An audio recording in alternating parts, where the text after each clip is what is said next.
Hello and welcome. It's gone solo. I am your host and storyteller, Royce Rosewood. If you're new to the channel, what we do is I'm an actor and a writer and an improviser, and I play role-playing games by myself to create stories and characters and scenes. It's kind of like an improvised television show where even I don't know what's going to happen next. So this time we are playing 1,000-Year-Old Vampire. This is the game that got me interested and got me started in solo role-playing. So it has a very special place in my heart. Unlike the other games that we've played on this channel, this one is designed for solo. In it, you play out the life and career, so to speak, of an immortal being like a vampire who lives for hundreds of years and experiences things along the way. But unfortunately, they can only remember so many things, and eventually their memories start to drop off, changing them forever. So 1,000-Year-Old Vampire is intended to be played throughout human history. You pick a starting point, and as time progresses, the history of the civilization around you progresses as well. Because my interest is in the science fantasy genre that mixes elements from both fantasy and science fiction, my idea for this campaign is it's going to take place on another planet. Humanity has achieved space flight and is colonizing the stars. This planet has maybe been a little bit forgotten. It was colonized, there was some initial resources and investment, and then for whatever reason, they sort of lost contact with the larger civilization. And so it's a little bit of a lost colony kind of thing. So at one point they had advanced technology, but that's sort of fallen away.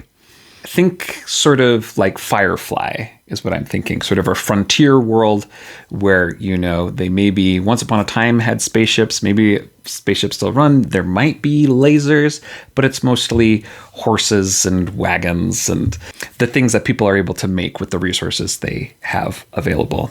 So with that in mind, one of the tools that I'm going to be using, 1,000-Year-Old Vampire doesn't come with any additional tools other than the great prompts that it provides. But I always have a hard time with names. And so I came up with this D100 names table sort of based around an Old West theme. So we've got male, female, and surnames that have sort of an Old West flavor. So this game consists of a series of prompts, and then there's an appendix with some alternate prompts, but no real instruction about how you might use them other than to just use them. And of course, I wanted to gamify it a little bit. So I came up with this die, which on one face has these colors, and I've grouped some of the appendix prompts together, some of the alternate prompts. And on this, there's another set of prompts. About 1/3 of the time, we'll be encountering one of those alternate prompts. So I'll be rolling this die with the prompts die. Additionally, you don't need an oracle to play 1,000-Year-Old Vampire. It's giving you prompts, and you're using that to spur your imagination. But I thought it might be fun to introduce something in case we want to make things a little bit more random, or if I get stuck and I just don't really have an idea, something that would help me come up with ideas. So I have taken the cards from the board game Mysterium, and I thought this would be a fun thing to use as like a visual interpretation whenever I need an idea. And the reason I've chosen Mysterium cards is because they're a little bit darker. You might be familiar with Dixit, which runs on a similar kind of deck. But these ones are a little bit darker, a little bit more mysterious. It's about a murder mystery and there's a ghost. So it's bringing in that darkness and that supernatural element that I think will be a good fit for 1,000-Year-Old Vampire. Let's get started.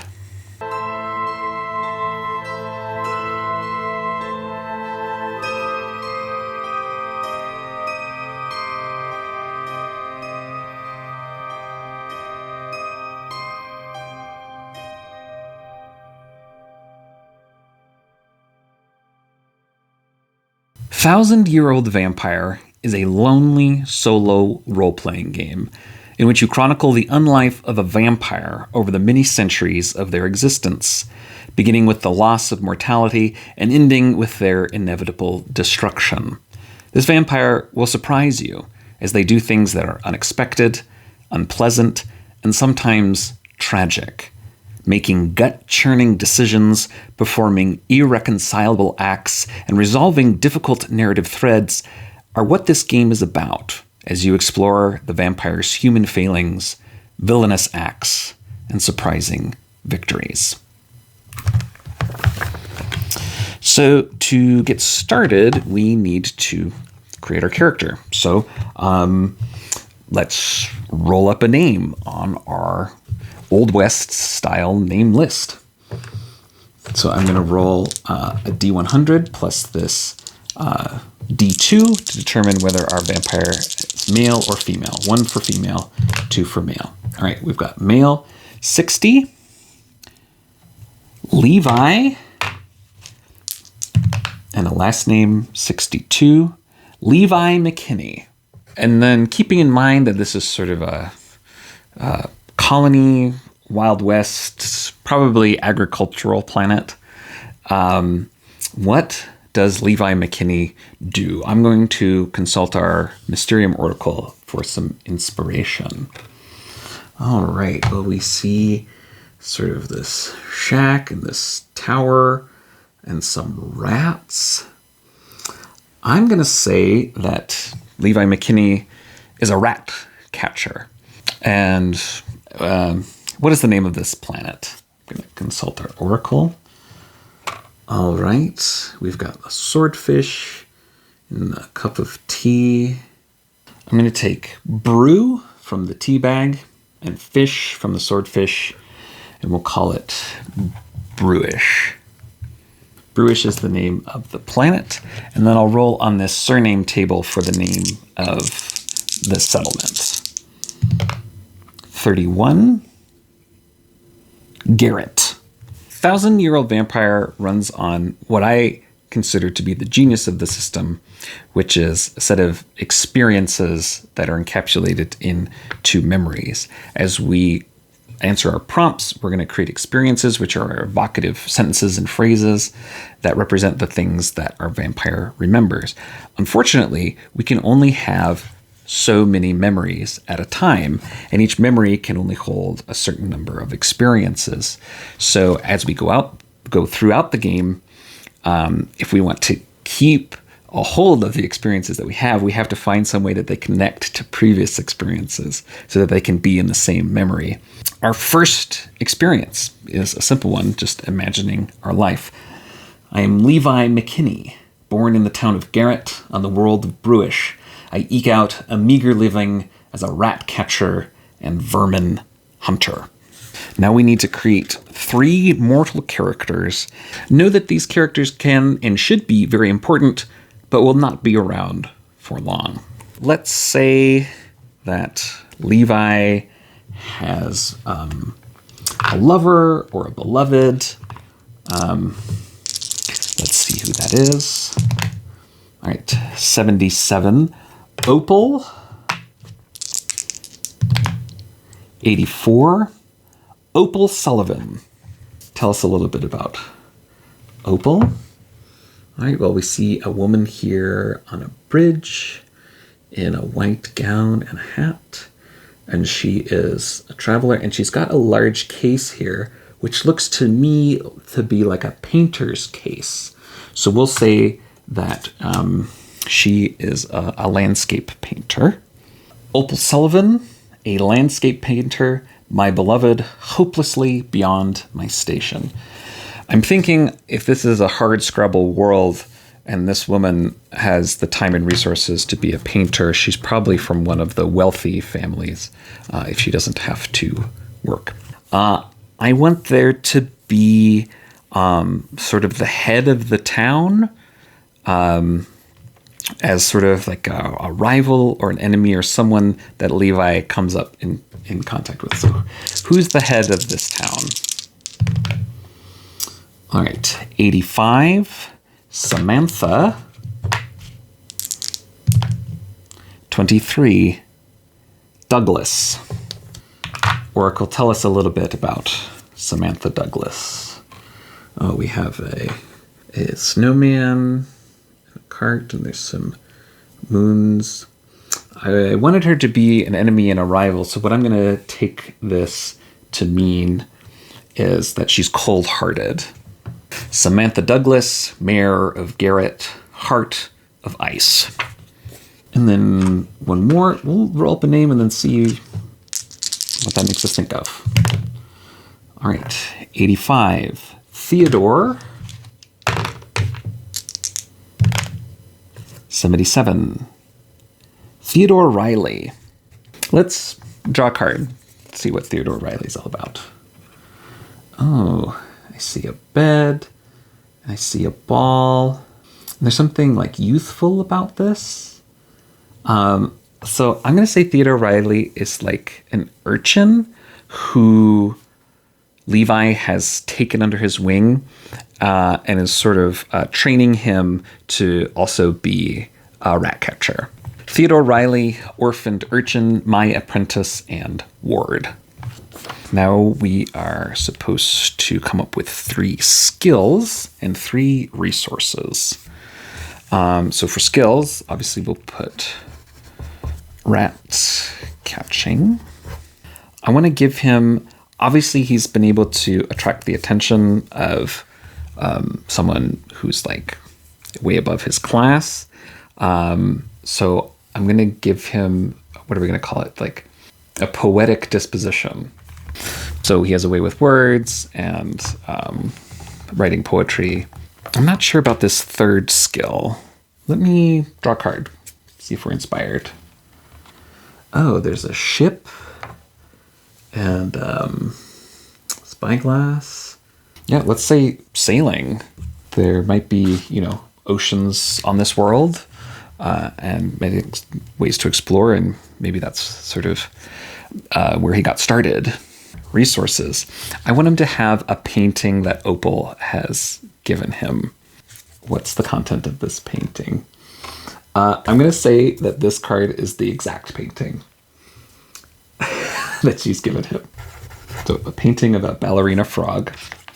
He has rat catching equipment. What else? I don't know. Draw a card. I've been drawing a lot of cards already. It's a bottle and there's a flag and there's a boat. What if he has like a treasure map in a bottle from his sailing days? Then I'm supposed to create 3 more experiences, with each experience being entered into a separate memory, and they should combine 2 of the traits. So a character and a skill or a resource. All right, I combined Opal and the painting because those seem to go together. I woo Opal with flowery words one night on the bridge, and she gives me a delightful painting, which I treasure. Here's another experience. Samantha Douglas tries me for piracy. Though innocent, I am forced into a life of rat catching.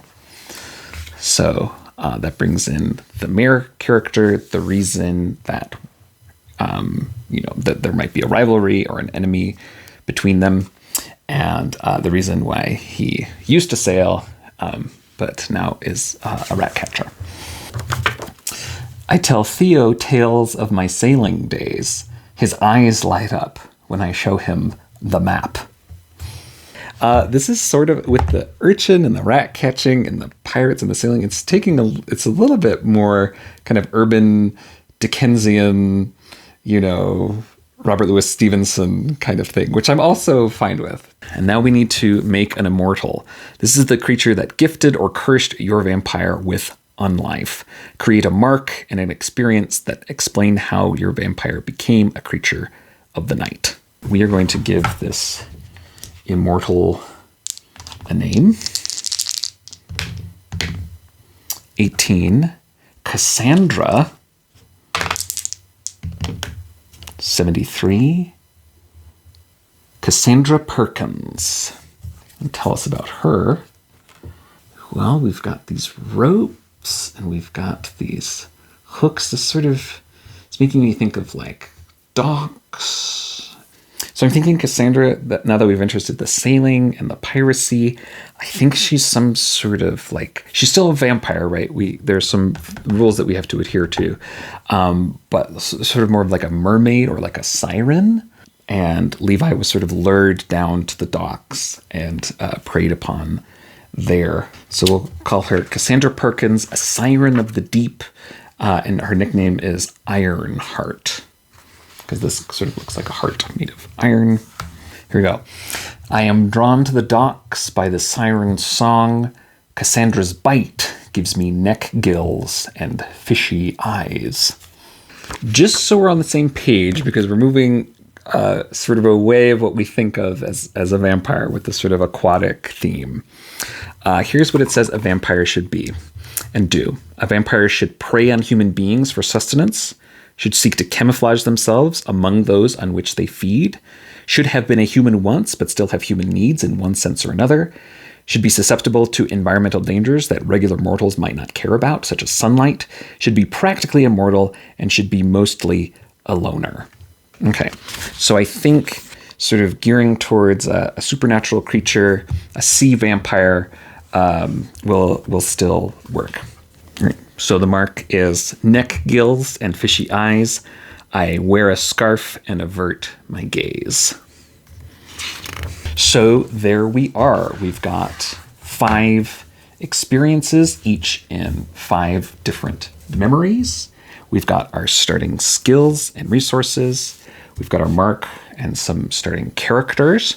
And from here, we can go ahead and start some prompts. So we're going to do that. How this works is we roll both a 10-sided die and a 6-sided die. We subtract the 6-sided die from the 10-sided die, which will give us either a positive or negative number. Starting at the prompt marked number 1, we'll either go forward for a positive number or backwards for a negative number. And of course, we are also using my special die to tell us when we should use an alternate prompt. So here we go. All right, 1 minus 1, that gives us a 0, which means we stay on prompt number 1. A great place to start. In your blood hunger, you destroy someone close to you. Kill a mortal character. Create a mortal if none are available. Take the skill Bloodthirsty. I mean, as much as I hate to do this already, but this is the game, I think it has to be Opal. I think Levi meets with her. You know, they have this secret rendezvous point on the bridge. He's just still getting used to these new powers and is trying to explain what happens, and then just, uncontrollably kills her on the bridge. Unable to control my new powers, I kill Opal at our rendezvous bridge. Her body in the river, I flee, horrified at myself.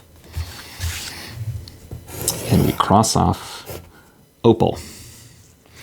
Well, that's one way to start. And that sort of gives you a taste about where we're going. All right. Here we go. All right. 9 minus 4 is 5. So we go forward 5. A mortal character begins serving you. Who are they? Why are they drawn to you? Create a new mortal character. Let's roll up a name. 87. Savannah. 2. Savannah Adams. Let's draw an oracle card. Oh, we've got a door here. And again, a ship. And there's a pirate. Okay, so what if Savannah is a pirate and had heard legends of these, sea beasts, didn't know if they were true, and then upon discovering that there is this sort of aquatic vampire, she becomes fascinated. All right, so I've created a character, Savannah Adams, pirate drawn to the legend of the sea beasts, and I've added the experience on the Cassandra memory which says, in turn, I draw Savannah with my own dock song, and she serves me to live close to legend. 3 minus 6 is -3. A loved one discovers your condition and works to help you. Create a resource which represents their assistance. Create a mortal character if none are available. Well, the only loved one that we have in existence is Theodore, the urchin. So I think it'll be him. Let's draw an oracle card, see if that gives us any ideas. All right, well, we got some more rats. We've got this pair. We've got wires that are light bulbs. Does he maybe, this having to do with the rat catching, does he maybe like train some rats? A trained rat horde to be my eyes and ears in the city. That's the other thing I like about these Mysterium decks. They use kind of the same elements and sort of recombine them. So we've already seen a lot of ships and we've already seen rats. And that'll be, I think, helpful as we keep moving forward. Theo trains an army of rats to be my eyes and ears in the city while I shelter. All right, 3 minus 1, going forward by 2. You murder someone you love or respect rather than let them expose you. Kill a character. Check a skill. Ugh, why do you gotta do this to me, book? Someone that we love or respect. Well, that's either gonna be Theodore or Savannah. And just to explain what checking a skill means, here's what it says. Some prompts will instruct you to check a skill. Mechanically, this indicates the skill has been used.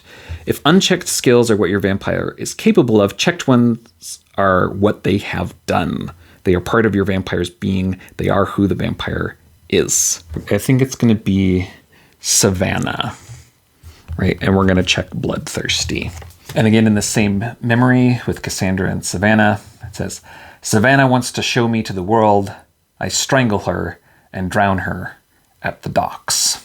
This memory is now full. If we want to keep that, we'll have to transfer that to a diary. That's quite a lot so far. Bodies on the ground, 1,000-year-old vampire. We'll stop there and we'll pick it up next time. Thanks so much for watching. If you enjoy this, please like, subscribe, and share. Check out the other videos on my channel and the other series, which are a little bit more lighthearted and a little less murdery. This is Science Fantasy Awesome, and you're awesome.